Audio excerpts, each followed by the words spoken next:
నమస్తే. జనవరి 22, 2024 ఇది ఖచ్చితంగా చరిత్రలో నిలిచిపోయే డేట్ అని చెప్పుకోవాలి. ఇప్పటికే అయోధ్యలో జరుగుతున్నటువంటి కొన్ని పరిణామాలు గిన్నిస్ వరల్డ్ రికార్డ్స్ కూడా ఎక్కాయని చెప్పుకోవాలి.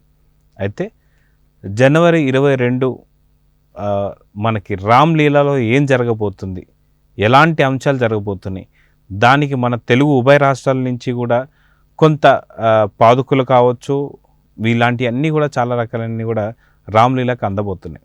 అయితే అక్కడ జరిగే మన తెలుగు విశిష్టలు ఏదో ఇప్పుడు చూద్దాం. సార్ నమస్తే. నమస్తే అండి. మొత్తానికి రామ్లీలాకు సంబంధించి మాత్రం తెలుగు ఉభయ రాష్ట్రాల నుంచి కూడా ప్రత్యేకమైనటువంటి ఒక పాదుకులు కావచ్చు, అదేవిధంగా ప్రభాస్ నుంచి అందేటువంటి సహాయం కావచ్చు, చాలామంది తెలుగు ప్రముఖులు కూడా అటెండ్ అవ్వబోతున్నారనే సంగతి తెలుస్తుంది. సో దాని గురించి మీరు ఏం చెప్తారు? చాలామందికి ఆహ్వానాలు అందినాయి. సినిమా ప్రముఖులకి, రాజకీయ ప్రముఖులకి, వీళ్ళందరికీ ఆహ్వానాలు అందినాయి. చిరంజీవి గారు అయితే వెళ్తున్నామని చెప్పారు, ఫ్యామిలీతో వెళ్తున్నామని చెప్పారు. అలాగే చంద్రబాబు నాయుడు గారు వెళ్తున్నారు. ఇలా ప్రతి ఒక్కరూ అక్కడికి వెళ్ళడానికి సంసిద్ధమయ్యారు. 22 తారీఖున బాలరాముడి ప్రాణ ప్రతిష్టకి కార్యక్రమానికి. అయితే తెలుగు వాళ్ళ నుంచి ఇంత వెలువల జనం వెళ్ళటం అనేది మంచి పరిణామం. అంటే స్పందన ఉంది బాగా. అయోధ్యలో కట్టిన రామాలయంకి వెళ్ళాలి, ఈ ప్రాణ ప్రతిష్ఠ కార్యక్రమానికి హాజరవ్వాలి అని తప్ప అందరిలోనూ ఉంది. ముఖ్యంగా ప్రభాస్ ఏంటంటే అక్కడ వచ్చిన అతిథులందరికీ భోజన ఏర్పాట్లు. ప్రభాస్ అంటేనే భోజనం. అలాంటి ప్రభాసు ఇక్కడ అందరికీ మరి భోజనం ఏర్పాటు చేయాలంటే చాలా ఖర్చు అవుతుంది. అంచనా ప్రకారం దాదాపు 50 కోట్ల రూపాయలు ప్రభాసు ఈ భోజనం కోసం ఖర్చు పెడుతున్నాడు అనేది సమాచారం అయితే ఉంది. 22 తారీఖు ప్రభాసు సినిమా యూనిట్లో కూడా ఆఫీస్ బాయ్ కూడా భోజనం తెప్పించే మనస్తత్వం ఉన్న వ్యక్తి. మొదటి నుంచి కూడా భోజనం విషయంలో ఎటువంటి లోటుపాట్లు చేయడం అయినా. అలాంటి ప్రభాస్ ఇంత పెద్ద బృహత్ కార్యక్రమానికి ఇంత పెద్ద ఎత్తున డబ్బుని వెచ్చించడం అనేది అందరూ ప్రశ్నించేస్తున్నారు. మొన్నటిదాకా ఆయన మొగల్తూరులో కృష్ణరాజు గారి స్మారక కార్యక్రమానికి ఖర్చు పెట్టిన భోజనాలు గుర్తు చేసుకుంటున్నారు. కానీ ఆయన పెట్టే భోజనం ఖర్చు ఇప్పుడు జాతీయ స్థాయిలో గుర్తింపు వచ్చేలాగా ఉంది. ఇంకొకటి ఏంటంటే కృష్ణరాజు గారి పుట్టినరోజు 20 తారీఖుని. ఈ సందర్భంగా మొగల్తూరులో ఒక ప్రత్యేకమైన వైద్య శిబిరం ఏర్పాటు చేశారు. కృష్ణరాజు గారి వైఫ్ శ్యామలాదేవి గారు షుగరు గ్యాంగ్రీన్ ఫామ్ అయిన వాళ్ళకి ఉచితంగా వైద్య సేవలు అందించడానికి దాదాపు 30 మంది వైద్య బృందాన్ని ఏర్పాటు చేశారు అక్కడ. అదొక కార్యక్రమం. అంటే ఇట్లా సేవా కార్యక్రమాలు చేయటం అనేది చాలా తక్కువ మంది చేస్తూ ఉంటారు. అట్లాంటి వాళ్ళలో చెప్పాలంటే ప్రభాస్ని మనం ప్రముఖంగా చెప్పుకోవచ్చు. ఎన్ని సేవా కార్యక్రమాలు చేసినా కానీ అన్నం పెట్టడం అనేది చాలా గొప్ప సేవగా చెప్పాలి. మరి అన్నదానం అనేది చాలా విశిష్టమైన ప్రక్రియ. అలాంటిది వేల మందికి అక్కడికి వచ్చే ఎంతమంది వస్తారో తెలియదు. మరి ఎంతమంది వస్తారనేది అంచనా కట్టడం కూడా కష్టం. అలాంటి వాళ్ళకి అంత భోజన ఏర్పాట్లకి ఈయన సహకరిస్తున్నాడంటే ప్రభాస్ మరి గొప్ప విషయం కదా అది. అయితే దాదాపు 1 కోటి మందికి పైగానే రాబోతున్నారని చెప్పి, అదిగాక 300 స్టాల్స్ అంటే 300 ప్రాంతాలలో ఇది వండిస్తూ సుదీర్ఘంగా అంటే సమీప ప్రాంతాలలో ఉన్న అందరికీ కూడా అన్నదాన కార్యక్రమం అనేది చేపట్టారు ప్రభాస్. అదే దీనికి సంబంధించి చూస్తే ఇప్పటిదాకా ఉన్న అంటే సాధారణంగా ఇలాంటి ఆలోచన రావడం కూడా చాలా అరుదు. ఎందుకంటే అలాంటి ఆలోచన కానీ లేదా సేవా దృక్పథం ఉన్న వాళ్ళకి మాత్రమే ఇలాంటి ఆలోచనలు వస్తుంది. అదే మీరు అన్నట్టు ఇందాక కృష్ణరాజు గారికి సంబంధించి కూడా స్మారక సభ అప్పుడు జరిగినప్పుడు కూడా దాదాపు వంటల గురించే కొన్ని వందల వీడియోలు కావచ్చు, లేదంటే చాలామంది దాని గురించి చెప్పారు. ఇప్పుడు రాబోతున్నది రామ్లీల. అసలు చిరస్థాయిలో నిలిచిపోయేటువంటి ఒక కార్యక్రమం కింద చెప్పుకోవాలి అన్నదానం.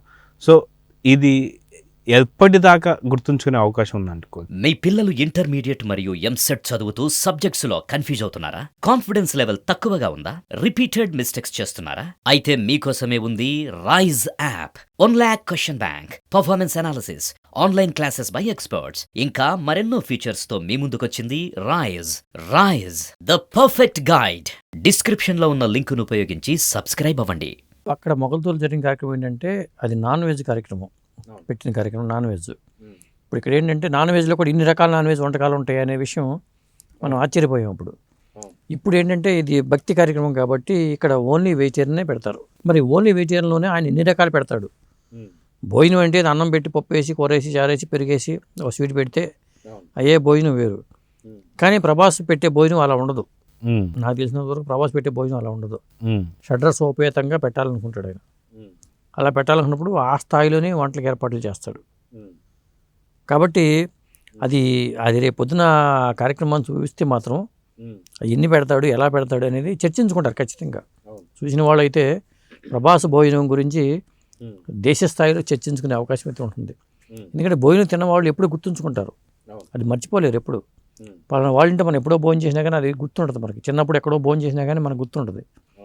అందుకని భోజనానికి ఉన్న ప్రత్యేకత అదే. అయితే మొత్తానికి చూసుకుంటే తిరుపతి నుంచి కూడా 1,00,000 లడ్డు పైన పంపిస్తున్నట్టుగా చెప్తున్నారు.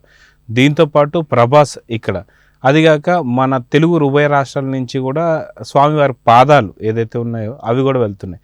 సో ఇంతటి అంటే చాలా తక్కువ టైంలోనే ఇంత పెద్ద ఏదైతే పబ్లిసిటీ అయితే ఉందో, లేదంటే దీనికి సంబంధించినటువంటి ప్రోగ్రామ్స్ ఏదైతే ఉన్నాయో ఇవన్నీ కూడా సాధారణంగా ఒక 5 సంవత్సరాల క్రితం కూడా ఎవరు ఊహించాల. రామ్ మందిర్ కట్టబోతున్నాము, మళ్ళీ అయోధ్య వెళ్తామని చెప్పేసి.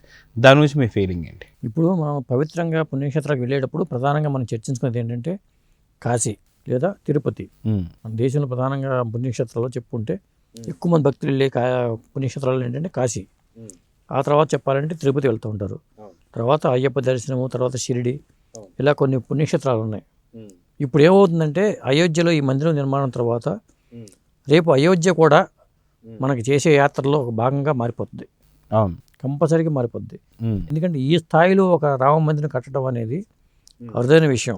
ఎందుకంటే రాముడి పుట్టిన ప్రదేశం అనే అయోధ్య. అక్కడ గతంలో వెళ్ళేవాళ్ళు కానీ అప్పుడు ఏం లేనప్పుడు ఊరికి వెళ్ళి వచ్చేసేవాళ్ళు, కానీ ఒక పుణ్యక్షేత్రమైన లుక్ వచ్చేది కదా దానికి. ఇప్పుడు ఈ కార్యక్రమంతో దానికి ఒక విధమైన పవిత్రత వచ్చినట్టుగా చెప్పుకోవాలి.